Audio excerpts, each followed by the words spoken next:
देखो भाई, सबसे पहले तो ये जो वीडियो है ये हिंदी और इंग्लिश दोनों लैंग्वेज में होने वाला है ना। ऐसा नहीं कि मैं सारी चीज़ें इंग्लिश में बताऊंगा या फिर सारी चीज़ें हिंदी में बताऊंगा। हम लोग बायलैंग्वेज पढ़ेंगे, है ना। जैसे एचसीएफ की मैंने फुल फॉर्म इंग्लिश में लिखी हुई है यहाँ पे और हिंदी में भी उसका अर्थ लिखा हुआ है ना। इस तरीके से पढ़ेंगे। और दूसरी चीज़ ये कि भाई जो भी बच्चा 6 से लेकर 10th क्लास तक का है, जिसको अच्छे से समझना है कि एचसीएफ और एलसीएम क्या होता है, मतलब बहुत डीपली समझना है, बहुत गहराई से, है ना, कि इस वीडियो को देखने के बाद उसको कभी ज़रूरत ही ना पड़े कि लाइफ में, हाँ, तो भाई वो भी बच्चा इस वीडियो को देख सकता है। पर मेनली जो फोकस रहेगा ना इस वीडियो का, वो क्लास 10th वाले बच्चों के लिए रहेगा, जिनका चैप्टर नंबर 1 होता है वास्तविक संख्या है। तो वहाँ से ये कॉन्सेप्ट लिया गया है ना। और देखो गाइज यार, आप लोगों ने ना पिछले कुछ सालों से, है ना, बोर्ड एग्जाम्स में ना एक क्वेश्चन देखा होगा कि एचसीएफ और एलसीएम निकालने के लिए पूछ लेता है आपसे, है ना। 1 नंबर का आता है या फिर 2 नंबर का आता है, मैक्सिमम तो 2 नंबर का ही आता है। तो ये क्वेश्चन ना हर साल आता है और आने वाले टाइम पे भी संभावना है कि ये क्वेश्चन है। तो आज इस वीडियो के माध्यम से मैं आपको यही समझाऊंगा कि एचसीएफ कैसे निकालते हैं और एलसीएम कैसे निकालते हैं, जिससे आपके एग्जाम में जो 2 नंबर हो या फिर जितने भी नंबर हो वो बिल्कुल पक्के हो जाए कि आप लोग छोड़ के नहीं आओ इस तरीके का क्वेश्चन, है ना। और ठीक है भाई, तो वीडियो को हम लोग स्टार्ट करते हैं और वीडियो को ना लास्ट तक देखना। मैं सच में बता रहा हूँ कि इस वीडियो को मैं आप लोग को ऐसे समझा दूंगा कि आप लोग को ना कभी दूसरा वीडियो देखने की ज़रूरत ही नहीं पड़ेगी एचसीएफ और एलसीएम का, है ना। तो चलो अब हम लोग अपना वीडियो को स्टार्ट करते हैं। ओके गाइज, तो अब हम लोग समझते हैं एचसीएफ और एलसीएम को। तो इसको ना पूरा डिटेल्ड में समझेंगे हम लोग, है ना। सबसे पहले हम लोग बात करते हैं एचसीएफ और एलसीएम, है ना। मान लो, एग्जाम्पल लो कि तुम्हारे पास ना कोई 2 संख्या है, जैसे 6 और 7, है ना। तो मैं पूछता हूँ कि यार इसका एचसीएफ क्या होगा। तो आप लोगों का जवाब होना चाहिए, मैंने शुरू में बता देता है एचसीएफ की फुल फॉर्म क्या होती है और एलसीएम की।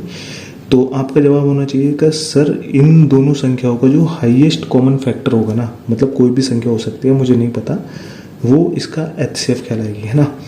और सर एलसीएम क्या होगा इसका। तो एलसीएम क्या होगा, जो इन दोनों संख्याओं का लीस्ट कॉमन मल्टीपल होगा वो तुम्हारा एलसीएम कहलाएगा, है ना। वो भी कोई ना कोई संख्या होगी, अभी नहीं पता मुझे, तो वो क्या होगा, इसका एलसीएम कहलाएगी, है ना। अब इसमें समझने वाली बात ये है भाई, तुमको ना ये सारी चीज़ें पता होनी चाहिए कि हाईएस्ट क्या होता है, कॉमन क्या होता है, फैक्टर क्या होता है। जब तक तुम लोग ये नहीं समझोगे ना फैक्टर और मल्टीपल, तुम लोग सीख नहीं सकते एचसीएफ और एलसीएम क्या होता है ना। तो हम लोग ना यहीं से शुरुआत करते हैं इसको। सबसे पहले हम लोग समझेंगे फैक्टर को, फिर हम लोग समझेंगे मल्टीपल को, फिर हम लोग समझेंगे कॉमन को, और हाईएस्ट तो आप सभी को पता है ना। तो चलो एक एक करके सारी चीज़ें बताता हूँ। एचसीएफ, सबसे पहले हम लोग लिखेंगे एचसीएफ। एचसीएफ मतलब भाई हाईएस्ट कॉमन फैक्टर, है ना, फैक्टर। और यहाँ पे लिखते हैं हम लोग एलसीएम को, एलसीएम। एलसीएम मतलब लीस्ट कॉमन मल्टीपल, है ना, लीस्ट कॉमन मल्टीपल। ओके, अब हम लोग ना इन शब्दों का मतलब समझते हैं कि ये शब्द एक्चुअल में क्या क्या होते हैं, है ना। कि हाईएस्ट क्या होता है। देखो, हाईएस्ट का मतलब होता है सबसे बड़ा, बड़ा नहीं सबसे बड़ा, जो सबसे बड़ा होगा वो मतलब हाईएस्ट होगा, है ना। और सर लीस्ट का मतलब क्या होता है। लीस्ट का मतलब होता है सबसे छोटा।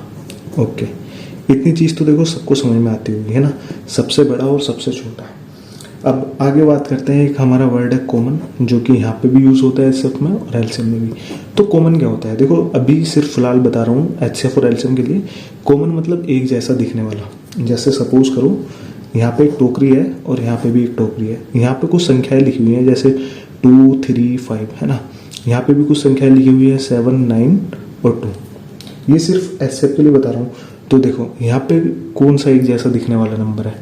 देखो यहाँ पे 2 है और यहाँ पे भी 2 है, बाकी और कोई तो नहीं है एक जैसा दिखने वाला नंबर। तो यानी कॉमन जो होगा वो हमारा क्या होगा, 2। तो कॉमन मतलब वो संख्या होती है जो दोनों तरफ एक जैसी दिखती हो, उसको कॉमन बोलते हैं ना। इसको हम लोग हिंदी में उभयनिष्ठ बोलते हैं। तो हिंदी वाले बच्चे भी लिखो इसको उभयनिष्ठ। अब भाई मेन बात करते हैं, जो कि इस सबसे मेन चीज़ होती है फैक्टर और मल्टीपल। बस आप लोगों को इनको समझना पड़ेगा कि फैक्टर क्या होता है और मल्टीपल क्या होता है ना। तो हम लोग इसको यहाँ पे समझेंगे। फैक्टर को देखो हिंदी में बोलते हैं गुणनखंड, गुणनखंड, है ना। और मल्टीपल को बोलते हैं हिंदी में गुणज। अब हम लोगों को ना यही चीज़ समझनी है। जब तक हम लोग इसको नहीं समझेंगे तो हम लोग पता नहीं कर पाएंगे एचसीएफ और एलसीएम क्या होता है ना। अगर आप लोग ये चीज़ समझ जाओगे तो बहुत आसानी से फिर सब कुछ समझ जाओगे, है ना। हम लोगों ने सब चीज़ समझ ली, हाईएस्ट क्या होता है, कॉमन क्या होता है, ये सारी चीज़ें आप लोगों को पता चल गई होगी कि कॉमन मतलब जो एक जैसा दिखता हो, हाईएस्ट जो सबसे बड़ा हो, लीस्ट जो सबसे छोटा हो। अब दो चीज़ हमारी रह रही है, एक रह रहा है हमारा फैक्टर और एक मल्टीपल, है ना। तो इसको हम लोग समझेंगे बहुत प्यार से। देखो सबसे पहले फैक्टर को हम लोग लिखेंगे फैक्टर, इसको बोलते हैं हिंदी में गुणनखंड। तो इसकी ना एक डेफिनेशन होती है और मैं डेफिनेशन के साथ साथ उसको पूरा एक्सप्लेन करूंगा कि डेफिनेशन क्या बोलते हैं ना। तो डेफिनेशन बोलते हैं कि जो दी हुई संख्या को पूरा पूरा विभाजित करते हैं, विभाजित कौन करेगा मतलब संख्या, जो दी हुई संख्या को पूरा पूरा विभाजित करती हैं वो संख्या है, विभाजित करती हैं वो संख्या गुणनखंड कहलाती है, गुणनखंड कहलाती है। जैसे एग्जाम्पल समझो, यहाँ पे मैंने कोई संख्या लिखी हुई है 8। अब मैं पूछता हूँ कि 8 को कौन कौन सी संख्या है जो पूरा पूरा विभाजित करती हो, है ना। जैसे सर सबसे पहली चीज़ तो सर 1 8 को पूरा पूरा डिवाइड करता है 8 बार, है ना। देखो 8 से इसको काटो तो 1 अट्ठे कितने होते हैं, 1 अट्ठे 8, यानी कि ये इसको पूरा पूरा विभाजित कर रहा है। तो ऐसी और कौन कौन सी संख्या होंगी सर, एक हो जाएगी और 2 भी पूरा पूरा विभाजित करती है, 2 चौक कितने होते हैं 8, है ना, 2 हो जाएगी। सर 3 क्या इसको पूरा पूरा विभाजित करती है, सर नहीं, 3 इसको पूरा विभाजित नहीं करेगी और पॉइंटों में जरूर कर सकते हैं, है ना। फिर 3 नहीं होगी तो कौन सी होगी, 4 दूनी 8, है ना। फिर 4 के बाद सर एक 8 खुद संख्या होगी, क्योंकि 8 को अगर 8 से विभाजित करेंगे तो 2 एक बार जाएगा, तो सर 8 इसको पूरा पूरा विभाजित करते हैं, है ना। तो कहने का मतलब कोई संख्या है, संख्या गुणनखंड क्या होता है किसी भी संख्या का, है ना। तो कोई संख्या है और जो संख्या है उसको पूरा पूरा विभाजित करेंगी, जैसे यहाँ पे 1 2 4 और 8, इस 8 को पूरा पूरा विभाजित करती हैं, तो ये कहलाएंगे इसके फैक्टर, गुणनखंड कहलाएंगे ये, है ना। एक और एग्जांपल लेता हूँ मैं, यहाँ पे लिख लेता हूँ 4। बोलो 4 के गुणनखंड क्या होंगे। तो देखो 1 जो होता है ना, देखो सबसे पहली चीज तो 1 जो होता है ना वो सभी संख्याओं को पूरा पूरा विभाजित करता है ना, चाहे कितनी भी बड़ी संख्या ले लो उसको वो पूरा एग्जैक्टली डिवाइड करेगा, है ना। तो 4 को 1 डिवाइड कर सकता है सर, 2 भी डिवाइड करता है, 3 नहीं करता, है ना। और सर 4 खुद को 4 भी डिवाइड करता है ना। तो 4 के फैक्टर क्या होंगे, 1 2 और 3, मतलब 3 ऐसी संख्या है जो इसको पूरा पूरा विभाजित करेंगे ना, बाकी और कोई संख्या नहीं होगी। तो गुणनखंड आप लोग समझ गए, जो दी हुई संख्या को पूरा पूरा विभाजित करती हैं वो संख्याएं गुणनखंड कहलाती हैं, है ना। तो अब हम लोग समझते हैं मल्टीपल। अब मल्टीपल क्या होता है, देखो यहाँ पे हम लोग लिखते हैं मल्टीपल, है ना। मल्टीपल, इसको हम लोग हिंदी में बोलते हैं गुणज। गुणज क्या होता है, मैं बोलता हूँ गुणज होते हैं पहाड़े, है ना, किसी भी संख्या का पहाड़ा। इसको जो ऐसे समझो, किसी भी संख्या का पहाड़ा। जैसे सपोज करो 3, अब 3 के मल्टीपल क्या होंगे भाई, 3 के मल्टीपल 3 का पहाड़ा होगा जहां तक आप लोग पढ़ सकते हो। जैसे 3 × 3, एक तो 3 का खुद का मल्टीपल होगा, है ना।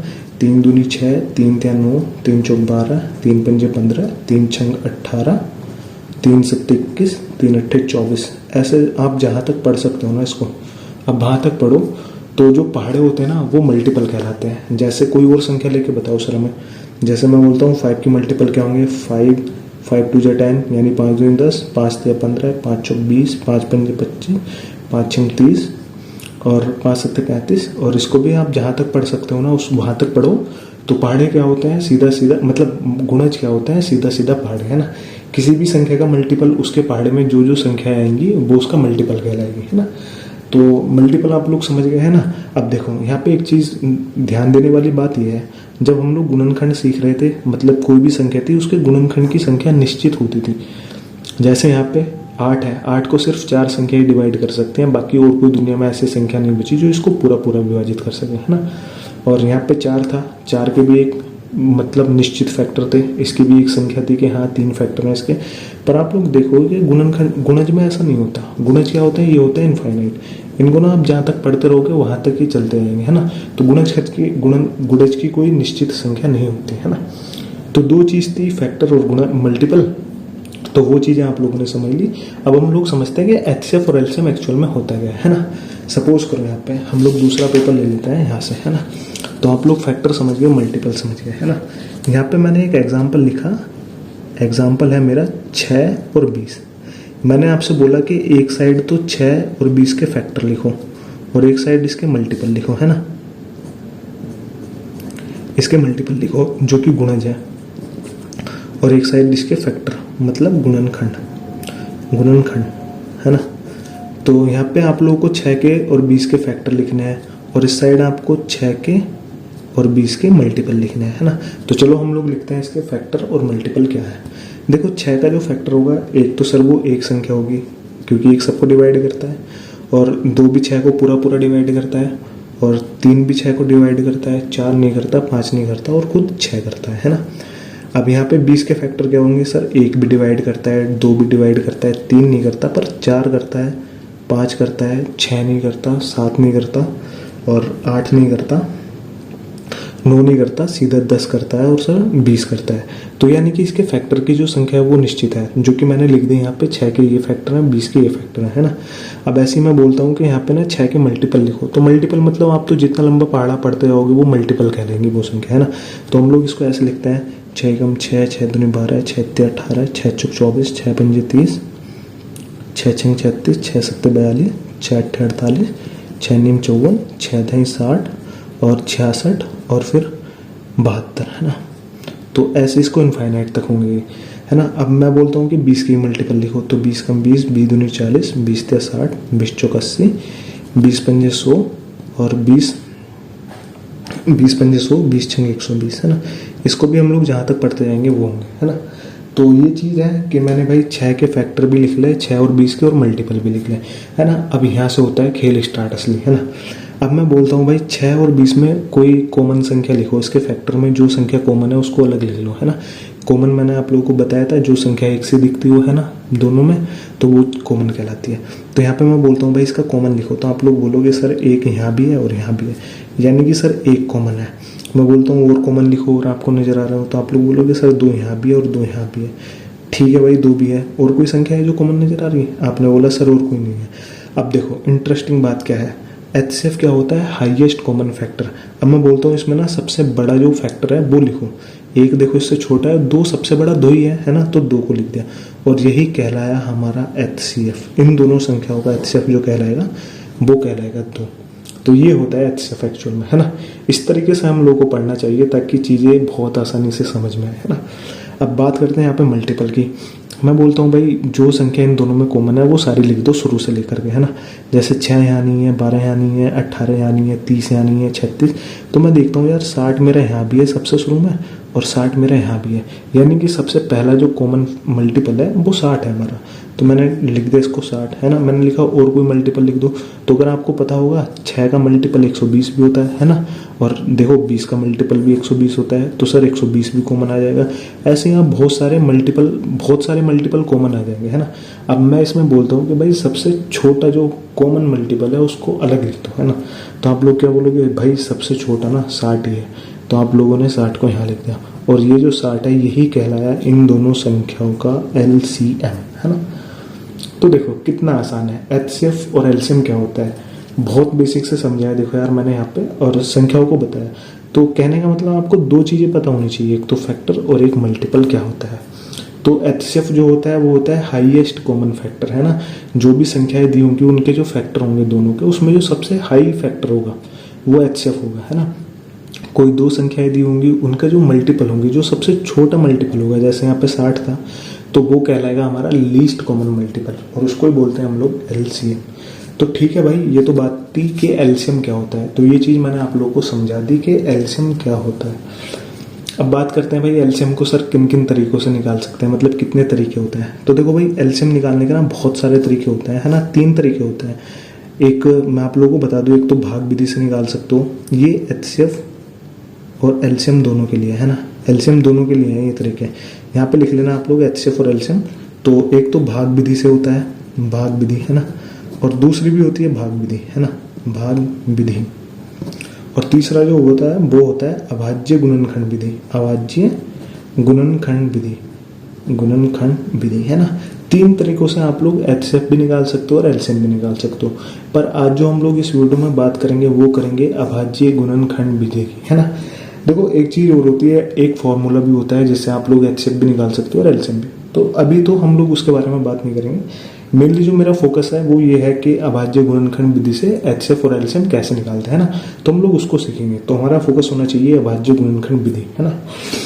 तो अब देखो भाई अभाज्य गुणनखंड विधि क्या होती है। तो यहाँ पे हम लोग दूसरा हेडिंग डाल लेते हैं, अभाज्य गुणनखंड विधि। अभाज्य गुणनखंड विधि। ओके देखो सबसे पहले ना जो चीज लिखी है ना उसको समझो, है ना। जो उसके शब्द लिखे हैं ना उसको डिफाइन करने की कोशिश किया करो। जैसे यहाँ पे गुणनखंड है भाई, गुणनखंड सर ने भी बताया था कि जो संख्या होगी उसको जो पूरा पूरा विभाजित करेंगे वो गुणनखंड कहलाएंगे। तो गुणनखंड तो मुझे समझ में आता है, पर अभाज्य गुणनखंड का मतलब क्या होता है। तो देखो अभाज्य होती हैं संख्याएं। जो संख्याएं देखो संख्या बहुत सारे प्रकार की होती हैं, नेचुरल नंबर्स, होल नंबर्स, है ना। वैसे ही एक होती है अभाज्य संख्याएं। तो सबसे पहले ना हम लोग अभाज्य संख्याओं को पढ़ लेंगे ना तो बहुत आसान हो जाएगा फिर अभाज्य गुणनखंड को समझना, है ना। तो सबसे पहले हम लोग समझेंगे अभाज्य संख्याएं। देखो अभाज्य संख्याएं क्या होती है। अभाज्य संख्या, है ना। तो इसका जो डेफिनेशन है वो ये कहता है कि वे संख्या जिनके गुणनखंड एक और स्वयं वही संख्या हो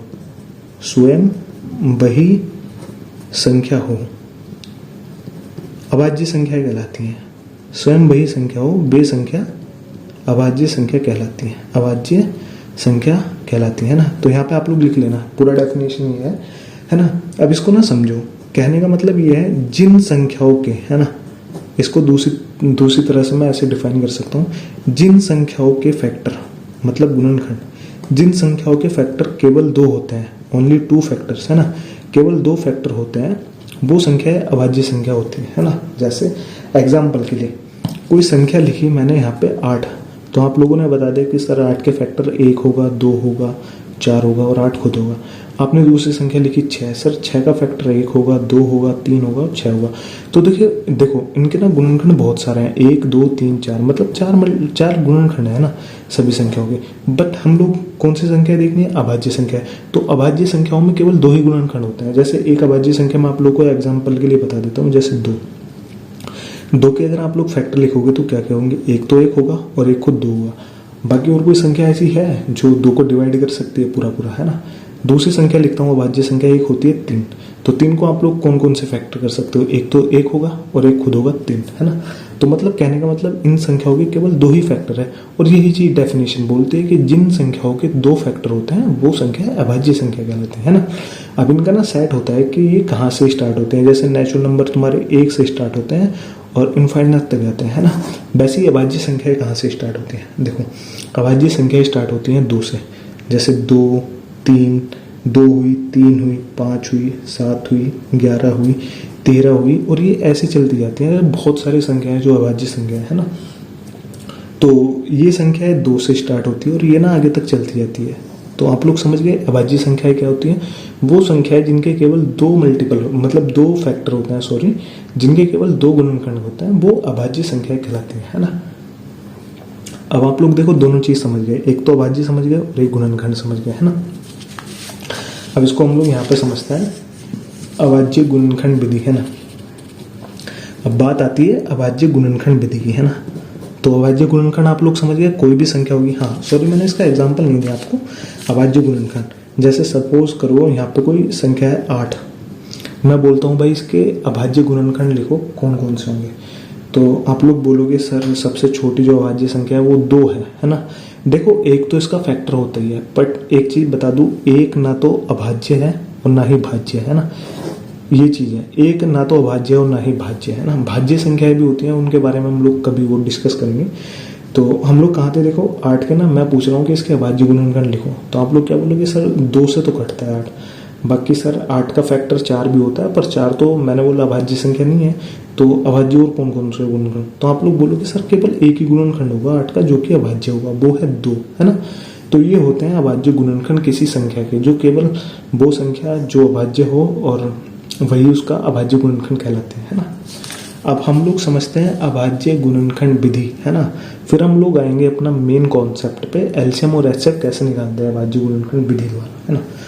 तो यहाँ पे हम लोग डाल लेते हैं अभाज्य गुणनखंड विधि, अभाज्य गुणनखंड विधि, गुणनखंड विधि, है ना। तो भाई देखो इस चीज पे ज्यादा ध्यान नहीं देना कि क्या लिख रहा हूँ, समझो, है ना। अभाज्य गुणनखंड विधि, अभाज्य गुणनखंड विधि क्या होती है, देखो किसी भी संख्या को अगर अभाज्य गुणनखंड के रूप में लिखना है तो हम लोग कैसे लिखते हैं उसको। सपोज करो कोई संख्या है 8, मैंने बोला इसको कि इसके ना अभाज्य गुणनखंड करो। देखो 8 को आप लोग बहुत सारी संख्याओं से काट सकते हो, 1 से भी काट सकते हो, 2 से भी काट सकते हो, 4 से भी, 8 से भी, है ना। अभाज्य गुणनखंड विधि में हम लोग क्या करते हैं, केवल अभाज्य संख्याओं से ही काटते हैं, मतलब भाग देते हैं अभाज्य संख्याओं से, है ना। उसमें ना 4 का यूज नहीं करेंगे। जैसे हम लोग 4 से 8 को डिवाइड कर सकते हैं पूरा पूरा, कोई दिक्कत नहीं है, पर अभाज्य गुणनखंड विधि में हम केवल अभाज्य संख्याओं से डिवाइड करते हैं, ठीक है। तो एग्जाम्पल के लिए मैंने 8 लिया और इसको बोला कि इसको अभाज्य गुणनखंड के रूप में लिख के दिखाओ, है ना। तो सबसे पहले हम लोग ये देखेंगे कि कट कौन सी संख्या से रहा। तो आप लोग को पता होना चाहिए कि कौन सी संख्या किससे कटती है ना।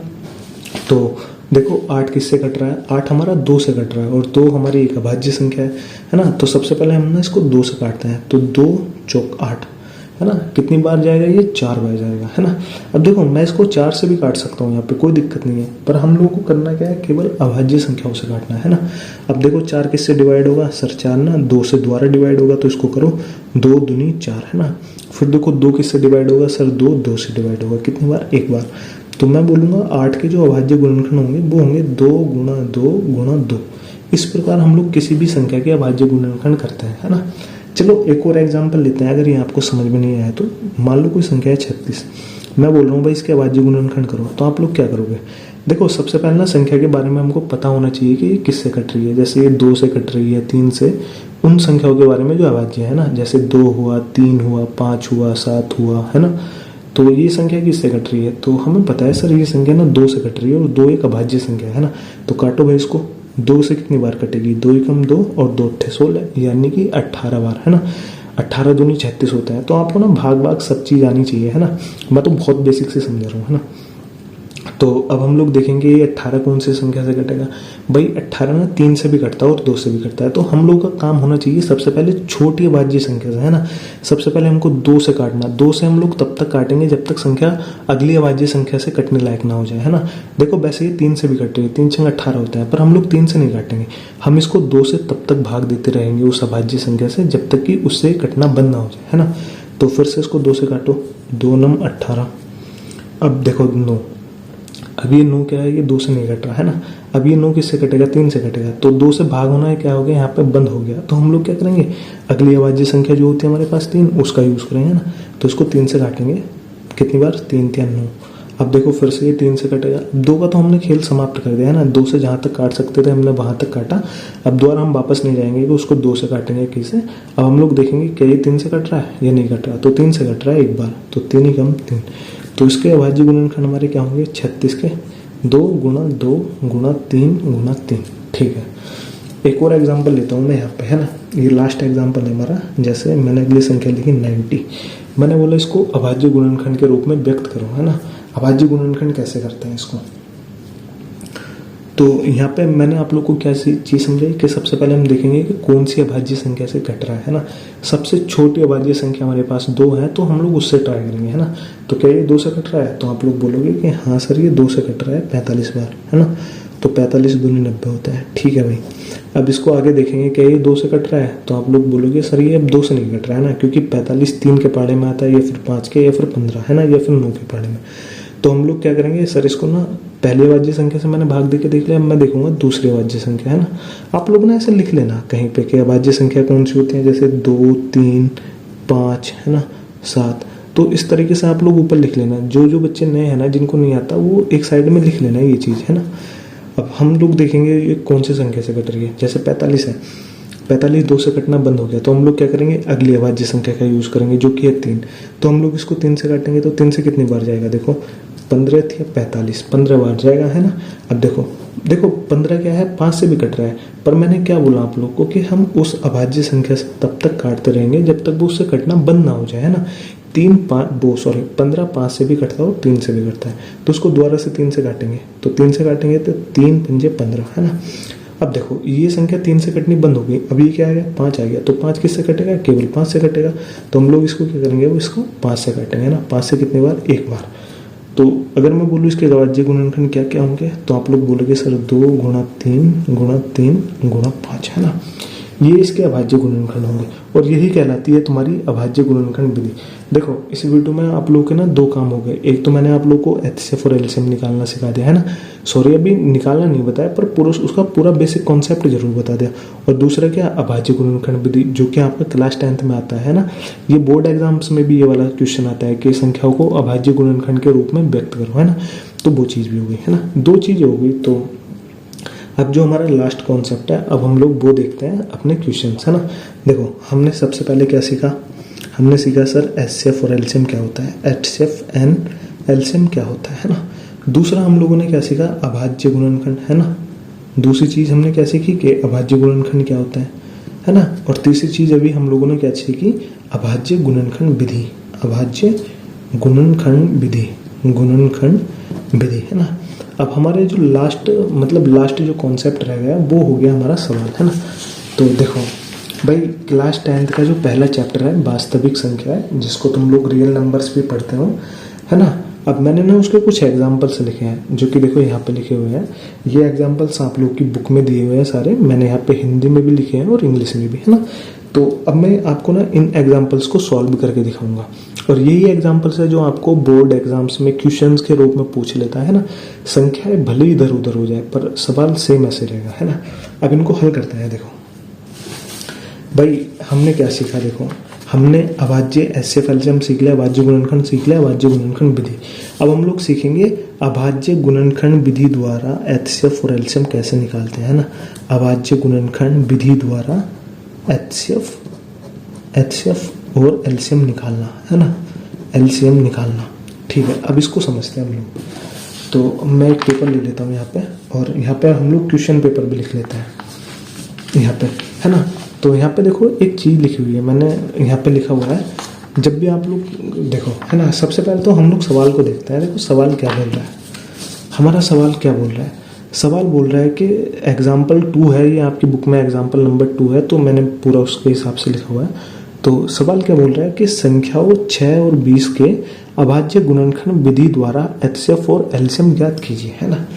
सर आपने ना अभी एचसीएफ और एलसीएम ज्ञात करना नहीं बताया, पर आपने ना अभाज्य गुणनखंड विधि जरूर बता दी। तो देखो सबसे पहले जिस भी संख्याओं के एचसीएफ और एलसीएम निकालने को पूछे अभाज्य गुणनखंड विधि द्वारा, सबसे पहले ना उस संख्या के अभाज्य गुणनखंड कर लो। जैसे यहाँ पे मैं उत्तर लिखता हूँ एग्जाम्पल नंबर 2 का, है ना। एग्जाम्पल नंबर 2 का उत्तर क्या है, यहाँ पे दिया है 6 और 20, बोला है कि इसके अभाज्य गुणनखंड विधि द्वारा एचसीएफ और एलसीएम निकालना। तो सबसे पहले ना 6 के अभाज्य गुणनखंड कर लो और 20 के, है ना। तो इसके हम लोग अभाज्य गुणनखंड करेंगे, तो 2 तिया 6 और 3 एकम 3। यहाँ पे भी कर लो इसके अभाज्य गुणनखंड, 2 ढाई 10 और 2 पंजे 10 और 5 एकम 5। तो 6 को इसको हम लोग इस तरीके से लिख लेते हैं, 2 × 3, और 20 को हम लोग लिखेंगे ऐसे 2 की पावर 2। देखो एक चीज और बताता हूँ, जब भी तुम लोग अभाज्य गुणनखंड विधि से एचसीएफ और एलसीएम निकालते हो, तो कोशिश क्या करो, वो जो गुणनखंडित रूप होता है, मतलब 2 × 3 का जो रूप होता है, इसको आप लोग क्या करा करो, जैसे 2 यहाँ पे एक बार आया तो इसके ऊपर 1 पावर लगा दी, 3 एक बार आया तो 1 पावर लगा दी, यहाँ पे 2 बार आया तो 2 पावर लगा दी, है ना। इससे क्या होगा, बहुत आसान रहेगा, दिमाग कंफ्यूज नहीं होगा। मैं चाहता तो इसको आपको वैसे ही बता सकता था, पर मैं चाहता हूँ कि बहुत सरल भाषा में समझा जाए। तो देखो यहाँ पे 2 एक बार आया है 6 के मल्टी फैक्टर में, और 3 भी एक बार आया है, तो मैंने क्या लिख लिया, इसको पावर्स के रूप में लिख लिया, है ना। अब मेन कॉन्सेप्ट होता है यहाँ से स्टार्ट। देखो ये आप लोगों की बुक में भी लिखा हुआ है, एचसीएफ ज्ञात करने के लिए, मतलब एचसीएफ निकालने के लिए हम लोग को क्या करना पड़ेगा, संख्याओं में प्रत्येक उभयनिष्ठ अभाज्य गुणनखंड की सबसे छोटी घात का गुणनफल, है ना। क्या कहना चाह रहा है, देखो वो कह रहा है कि संख्याएं जो है, जो तुमने गुणनखंड किए हैं दोनों संख्याओं के, है ना, उसमें प्रत्येक उभयनिष्ठ अभाज्य गुणनखंड, मतलब उभयनिष्ठ जो कि प्रत्येक कॉमन जो अभाज्य गुणनखंड है उसकी सबसे छोटी घात का गुणनफल। देखो एचसीएफ निकालने के लिए हमेशा जो भी संख्या कॉमन होगी यहाँ पे, है ना, जितनी भी संख्या होगा पूछेगा, उनमें जो भी फैक्टर्स में जो भी कॉमन होगी उसको लिखेंगे। और क्या बोल रहा है कि गुणनखंड की सबसे छोटी घात, इसकी सबसे छोटी घात कौन सी है? एक। हम लोग दूसरी देखेंगे कि क्या कोई दूसरा कॉमन फैक्टर है यहाँ पे, जैसे 3 या 5, तो और कोई नहीं है, केवल हम लोग जो कॉमन होगा उसी को लिखेंगे एचसीएफ में, है ना। अब इसको हल करेंगे, 2 की पावर 1 का मतलब होता है 2, तो यानी कि इस सवाल का जो एचसीएफ होगा वो केवल 2 कहलाएगा, है ना। देखो एलसीएम क्या कह रहा है, वो एलसीएम बोल रहा है यहाँ पे, मैं एक बार फिर से लिख लेता हूँ, 6 के मल्टीपल, वो फैक्टर 2 गुणा 3 और 20 गुणा 2 की पावर 2 गुणा 5, है ना। देखो एलसीएम निकालने के लिए क्या बोल रहा है कि जब भी आप लोग अभाज्य गुणनखंड कर लो तो उसका एलसीएम कैसे निकालोगे, है ना। संख्याओं में संबंध, मतलब संबंध प्रत्येक अभाज्य गुणनखंड की सबसे बड़ी घात का गुणनफल। अब मैं इसको समझाता हूँ। इसमें बोल रहा है कि एलसीएम निकालने के लिए तुमको जो संख्या कॉमन होगी उसको लिखना है ना, उसको तो लिखना ही है, पर जितनी भी सारी संख्याएं हैं, है ना, जो कॉमन नहीं है उनको भी अलग से लिखना है। जैसे 2 तो कॉमन था तो 2 को लिख लिया, और जो कॉमन नहीं है उसको भी लिखना है, जैसे 3 और 5। इसमें एक चीज बोली है कि गुणनखंड की सबसे बड़ी घात का गुणनफल, है ना, तो ये जितने भी फैक्टर इनकी जो सबसे बड़ी घात होगी ना उसको लिखना है। जैसे यहाँ पे 2 कॉमन था तो 2 की सबसे बड़ी घात 2 है, यहाँ पे 3 है ना, 3 कॉमन नहीं है, पर हम लोग जब एलसीएम लेते हैं तो इसको भी कंसीडर करते हैं, मतलब लेते हैं। तो 3 की सबसे बड़ी पावर क्या होगी? 3 की सबसे बड़ी पावर 1 ही है ना।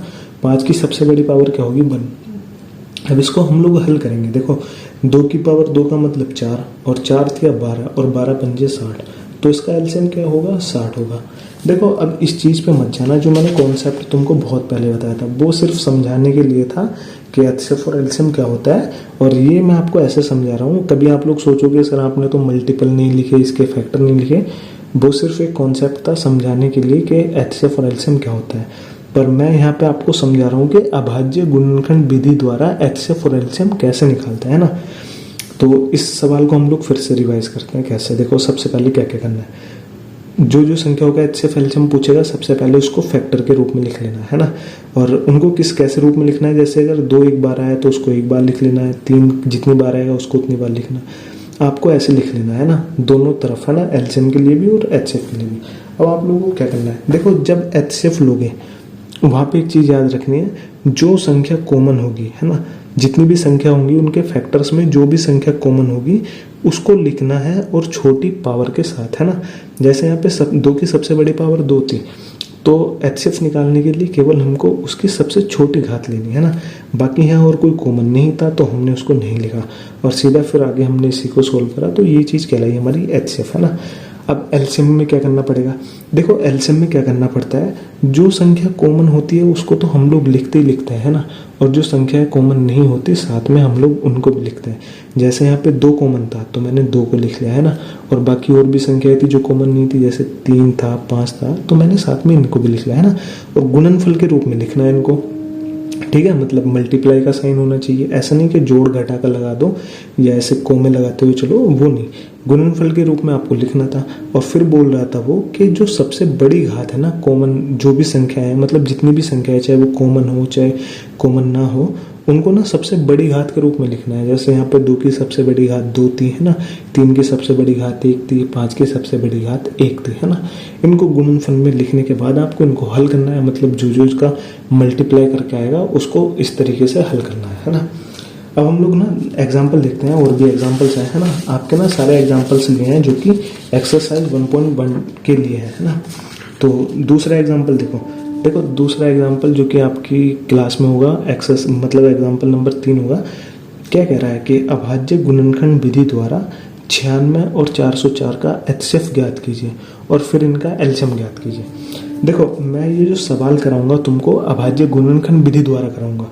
आपकी जो बुक में दे रखा है इसको ना एक फॉर्मूले से दे रखा है ना, सबसे पहले वो आपको एचसीएफ निकाल लेगा और फिर एक फॉर्मूले में पुट कर देगा और फिर उसका एलसीएम भी निकाल लेगा। तो वो चीज़ मैं नहीं करूँगा। देखो वो जब हम लोग सवाल करेंगे, है ना, तब हम लोग समझेंगे। अभी मेरा फोकस है कि अभाज्य गुणनखंड विधि द्वारा तुम एचसीएफ और एलसीएम निकालना सीखो, है ना। कभी कुछ बच्चे सोचेंगे सर बुक में तो ऐसे लिख रखा है, आप गलत पढ़ा रहे हो। गलत नहीं पढ़ा रहा है ना, मैं कराने को इस सवाल को वैसे भी करा सकता हूँ, पर मेनली जो फोकस है वो है अभाज्य गुणनखंड विधि द्वारा, है ना। तो हम लोग उत्तर लिखेंगे इसका देखो क्या क्या दे रखा है, 96 और 404। कह रहा है कि इनका एचसीएफ भी निकालना है और साथ में इनका एलसीएम भी निकालना है ना। तो हम लोग इनका एचसीएफ और एलसीएम निकालते हैं।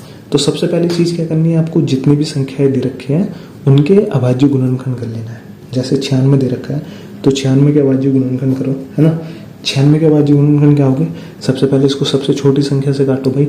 सर 2 से कट रही है, मैं काटता हूँ उसको। 2 चौक 8 और 2 अट्ठे 16, है ना। 48 दूनी 96, कोई गलती तो नहीं हुई, ठीक है। अब देखो फिर से क्या है, 2 से कट रही है इसी संख्या से, मतलब 2 से हम तब तक काटेंगे जब तक ये कटना बंद ना हो जाए, है ना। तो सर 2 से दोबारा कट रही है, 2 दूनी 4 और 2 चौक 8, है ना। फिर से उसको 2 से काटते हैं, कितनी बार, 2 एकम 2 और 2 दूनी 4। फिर से इसको 2 से काटते हैं, 2 छंग 12। फिर से इसको 2 से काटते हैं, 2 तिया 6। अब देखो यहाँ पे 2 से कटनी बंद हो गई, है ना। तो हम लोग क्या करेंगे, अब अगली अभाज्य संख्या क्या होती है हमारे पास, 3। तो उससे काटेंगे, तो 3 से कितनी बार जाएगी, 3 एकम 3। तो 96 के जो फैक्टर्स होंगे वो क्या होंगे, देखो 2 कितनी बार आ रहा है ना, 1 2 3 4 5। तो 2 की पावर 5 लिखो इसको, है ना। और मल्टीप्लाई 3 कितनी बार आ रहा है, सर 3 एक बार आ रहा है, तो इसको केवल एक बार लिखो, है ना। अब यहाँ पे हम लोग 404 के भी फैक्टर कर लेते हैं, अभाज्य गुणनखंड करो भाई। 404 के करो भाई, 2 से कट सकती है ये संख्या, पता है आपको। तो जी हाँ 2 से कट सकती है, 2 दूनी 4 0 2 दूनी 4, है ना। फिर से 2 से काटो इसको, क्या 2 से कट सकती है सर, हाँ 2 एकम 2 और 0 2 एकम 2। अब देखो यहाँ पे क्या हुआ, क्या ये 2 से कट रही है, अब नहीं कट रही।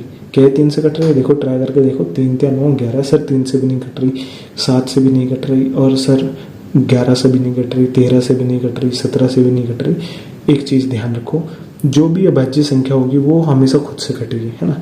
तो 101 ना एक अभाज्य संख्या है, तो आपको ना पता होना चाहिए कि कौन सी संख्या अभाज्य हो कौन सी नहीं, है ना।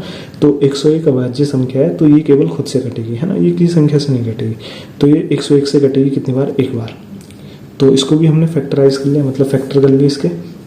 तो इसको भी लिख लेते हैं हम लोग। 404 के फैक्टर क्या है हमारे पास, 2 की पावर 2 गुना 101, है ना। अब भाई सबसे पहले ना इसका एचसीएफ निकालो। अब एचसीएफ निकालने के लिए सर ने क्या बताया था कि जो भी संख्या दोनों में कॉमन हो उसको लिख लो अलग। जैसे यहाँ पे कॉमन क्या है सर, 2 कॉमन है, तो 2 को लिख लो। और साथ में सर ने एक चीज़ बताई थी कि जो भी संख्या कॉमन होगी उसकी सबसे छोटी पावर लिखनी है। तो यहाँ पे 2 की तो सबसे बड़ी पावर 5 है, तो सबसे छोटी पावर क्या आएगी, 2 की 2। तो 2 की सबसे छोटी पावर 2। अब देखो अगला यहाँ पे देखो, कोई और संख्या कॉमन है, यहाँ पे 3 है, यहाँ पे 3 आ रहा है, नहीं आ रहा। 101 है, ऊपर 101 आ रहा है, नहीं आ रहा। तो केवल 2 की पावर 2 ही है, तो हम यहाँ पे इसको काटेंगे, ये सिर्फ समझाने के लिए था। तो केवल यहाँ पे 2 ही कॉमन आया और उसको भी हमने लिख लिया उसकी पावर के रूप में। अब इसको हल करेंगे। 2 की पावर 2 का मतलब क्या होता है, 2 की 2 बार गुणा, है ना। 2 की पावर 2 का मतलब होता है 2 की 2 बार। तो 2 दूनी कितने होते हैं, 4। तो इसका जो एचसीएफ होगा वो होगा 4। तो ये हमारा 4 इसका उत्तर हो जाएगा, है ना। अब एलसीएम हम लोग कैसे निकालते हैं, देखो एलसीएम के लिए हम लोग क्या करेंगे, एलसीएम के लिए सर ने बोला था कि जो संख्या कॉमन है उन्हें तो लिखो ही लिखो, और जो संख्या कॉमन नहीं है साथ में उन्हें भी लिखो, है ना। तो यहाँ पे कॉमन देखेंगे, कॉमन क्या है सर, 2 ही है, तो 2 को लिख लो भाई। और आगे सर बाकी और कुछ कॉमन नहीं है, और जो कॉमन नहीं है बाकी जो संख्या है बची हुई है जो कॉमन नहीं है उनको भी लिख लो साथ में, जैसे 3 हुआ, 101 हुआ, है ना। अब सर ने एक चीज़ और बोली थी कि एलसीएम निकालते समय हम क्या बोलते हैं, जितने भी हम लोग संख्या लिखते हैं उनकी सबसे बड़ी पावर लिखते हैं जो कि फैक्टर में होती है। तो यहाँ पे 2 की सबसे बड़ी पावर क्या है, 5, तो 5 लिख लो यहाँ पे। 3 की सबसे बड़ी पावर क्या है, 1, तो 1 लिख लो यहाँ पे। 101 की सबसे बड़ी पावर क्या है सर, वो भी 1 ही है, तो ये लिख लो, है ना। अब इसको सॉल्व कर लो। सॉल्व कैसे करेंगे हम लोग, देखो 2 की पावर 5 का मतलब मैं ना डायरेक्ट बता देता हूँ ना, मुझे पता है 2 की पावर 5 का मतलब क्या होता है, 32। अब आप लोग ना साइड में गुना करके देख लेना इसको, गुना 3 गुना 101। तो इसको हम लोग हल करेंगे, 3 दूनी 6, 3 3 9, 96 गुना 101। 96 की मल्टीप्लाई जब मैं इससे करूँगा तो मेरा क्या आएगा, देखो 96 कम 96 और 96 कम 96। तो मुझे डायरेक्ट पता है तो मैंने डायरेक्ट मल्टीप्लाई कर ली। आप लोग ये मत सोचना कि सर ने तो मतलब अंधाधुन यहाँ पे ऐसे कर लिया, ऐसे नहीं करा, है ना। 101 की जब मैं 96 से मल्टीप्लाई करूँगा तो मेरा जो आएगा वो 96 और 96 आएगा। तो कहने का मतलब इन दोनों संख्याओं का जो एलसीएम आएगा ना, लीस्ट कॉमन मल्टीपल, देख रहे हो भाई, कहने के लिए तो ये लीस्ट है, मतलब सबसे छोटा कॉमन मल्टीपल है। और ये संख्या कितनी बड़ी है, 96, है ना। तो ये इसका एलसीएम हो जाएगा, तो ये हमारा उत्तर हो जाएगा, है ना। तो एचसीएफ और एलसीएम हम लोग अभाज्य गुणनखंड विधि द्वारा ऐसे निकालते हैं जैसे मैंने आपको निकाल के बताया। अब लास्ट एग्जाम्पल और देख लेते हैं इस वीडियो का, और वीडियो भी काफ़ी लंबी हो गई है तो बहुत सारे बच्चे शायद से चले भी गए होंगे इस वीडियो से, है ना। तो लास्ट एग्जाम्पल हम लोग वो देखते हैं। देखो लास्ट एग्जाम्पल क्या बोल रहा है। लास्ट एग्जाम्पल जो कि आपकी बुक में भी एग्जाम्पल नंबर 4 है, तो उसको देखते हैं। बोल रहा है कि 6, 72 और 120 इन संख्याओं के अभाज्य गुणनखंड निकालो। HCF मतलब अभाज्य गुणनखंड विधि द्वारा HCF और LCM निकालो। तो इस सवाल को हम लोग बहुत स्पीड में करेंगे, क्योंकि मैंने आप लोगों को बहुत सारी चीज़ें ना बहुत प्यार प्यार से समझाई इस वीडियो में, इसलिए ये वीडियो बहुत लंबी हो गई, है ना। तो करना क्या है, सबसे पहले भाई संख्याओं के फैक्टर कर लो, है ना। अभाज्य गुणनखंड विधि में हम लोग क्या करते हैं, संख्याओं के फैक्टर कर लो। जैसे इसका फैक्टर क्या होगा, 2 तिया 6, 3 एकम 3। इसका फैक्टर कर लो 72 का, 2 तिया 6 और 2 छिंग 12, 18 दूनी 36 और इसको काटेंगे 2 नम 18, इसको 3 तिया 9, इसको 3 एकम 3। 72 के अभाज्य गुणनखंड ये होंगे। 120 के कर लो, 60 बार जाएगा, 2 से फिर 30 बार जाएगा, 2 से 15 बार जाएगा, फिर 3 से 5 बार जाएगा, फिर 5 से 1 बार जाएगा, है ना। तो तीनों संख्या के देखो मैंने अभाज्य गुणनखंड कर ले, है ना। जैसे 6 और 72 और 120, यहाँ पे ना इसको ऐसे लिखा करो, है ना। इससे क्या होगा, एक थोड़ा अच्छा लगेगा, एकदम निकाल सकते हो आप लोग, कैसे भी लिख सकते हो, चाहे तो 72 को इधर लिख लो, कोई टेंशन नहीं है ना। तो 6 के फैक्टर क्या थे कि 2 की पावर 1 गुणा 3 की पावर 1, क्योंकि यहाँ 2 एक बार आ रहा है और 3 एक बार। 72 में 2 कितनी बार आ रहा है सर, 3 बार आ रहा है और 3 यहाँ पे 2 बार। तो इसको क्या लिखेंगे, 2 की पावर 3 और 3 की पावर 2, है ना। 120 के फैक्टर क्या थे सर, 2 यहाँ पे 3 बार आ रहा है और 3 एक बार आ रहा है और 5 एक बार आ रहा है। तो 2 हमारा 3 बार आ रहा है और 3 हमारा एक बार आ रहा है और 5 हमारा एक बार आ रहा है ना। अब HCF निकालने के लिए हम लोग क्या करेंगे, देखो HCF के लिए मैंने बताया था कि जो संख्या कॉमन है उसको लिखो। सर 2 यहाँ भी है, यहाँ भी है, यहाँ भी है, तो 2 लिख लो। और देखो और कौन सी संख्या कॉमन है सर, 3 यहाँ भी है, 3 यहाँ भी है, 3 यहाँ भी है। मैंने बोला ठीक है लिखो। और देखो और कौन सी संख्या कॉमन है, नहीं दिख रही और संख्या कॉमन। अब ये जो संख्या लिखी है ना, अब इनको देखो, इनकी सबसे छोटी घात क्या है ना। जैसे 2 की सबसे छोटी घात क्या आएगी, 2 की सबसे बड़ी तो 3 है, यहाँ पे भी 3 है, पर यहाँ पे 1 है, तो इसकी सबसे छोटी घात लिखो। 3 को भी ऐसे करो, 3 की सबसे बड़ी घात 2 है, यहाँ पे 1 है, तो 3 की सबसे छोटी घात 1 है।